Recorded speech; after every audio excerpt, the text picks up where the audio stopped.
اللي بتشيل بيشيلوها اكتر، واللي بتدلع بيدلعوها اكتر. يعني طالما انت راضيه بالقليل ما تستنيش في يوم حد يديكي الكتير. اسمعي كلام اختك، نفس الراجل اللي بيقولك ان هو مش فاضي وان مش هيقدر ان هو يتصل بيك ومش هيقدر يكلمك، ممكن يكون بيجري على واحده تانية عادي جدا وبيحاول يكلمها وبيقدر. ان نفس الراجل اللي بيستخسر فيكي انت الرساله هو نفسه اللي بيجري ورا واحده تانية وبيطلع عينه عشان يكلمها. وانت خليكي كلميه واجري وراه وكوني متوقعه ان هو مش بيعرف اصلا يهتم، مش بيعرف يتكلم. لا يا حبيبتي، هو بيعرف، بس هو عارف بيبذل مجهوده فين. لانك انت من غير ما يبذل مجهود عملتي له اللي هو عايزه واهتميتي وكلمتي وسالتي. يديكي ليه ويبذل مجهود ليه؟ ما انت راضيه. الكلام ده ينطبق على كل علاقاتك، مش بس علاقتك بزوجك، مش بس علاقتك بخطيبك، مش بس كده، ده حتى علاقتك باهلك وباهل زوجك وبكل الناس. من الاخر اللي ما بيطلبش حقه ما يستناش حد يجيب له حقه لحد عنده. خليكي عايشه في دور الضحيه، مع اني دور القدر احلى بكتير بصراحه. وخليكي فاكره ان اللي بتشيل بيشيلوها اكتر واللي بتدلع بيدلعوها اكتر. شوفي كده على اي بيت،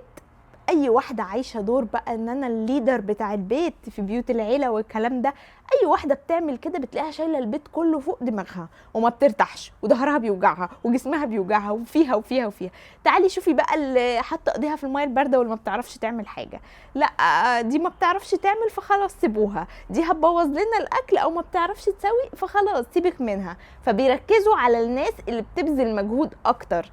انت نفسك لو عايزه حاجه من حد هتدوري على مين اللي هيقدر يأديلك الحاجه دي بشكل كويس. خليكي انت المدلعه، بلاش اللي بتشيل كتير، عشان خاطر في الاخر هيجي على حساب صحتك وكرامتك وقلبك وكل حاجه. فانا بنصحك يعني ان ما فيهاش حاجه، يعني هو مش بزعل ولا باي حاجه، بس ماشي انت المفروض تسال عليا لما كذا، المفروض تهتم بيا لما كذا. ونفس الكلام مع الاشخاص الغريبه، انت ما اهتمتيش بيا لما كنت تعبانه، او ما اهتمتيش بيا او ما سالتيش عني، انا زعلت منك في كذا، بحيث ان اللي قدامك يرى ان انت لاحظتي التاثير ولفتي انتباهه. لو ما عملش يبقى تعبان في دماغه بقى بصراحه. وهنا يا جماعه محتاجه اوضح لكم حاجه.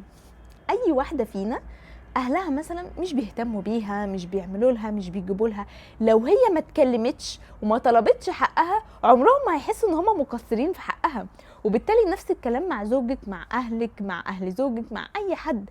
لو انت دايما طول الوقت بتدي بتدي بتدي وما اتكلمتيش في وقت ان انت اللي محتاجه تاخدي، او انت لما كنتي مثلا تعبانه ما حدش اهتم بيكي، مع ان لما كان حد تعبان اهتمتي بيه، لو ما اتكلمتيش عمر ما حد هيديكي حقك. ما تستنيش من حد ان يجي لحد عندك ويقولك زي ما انت ما عملتي معايا.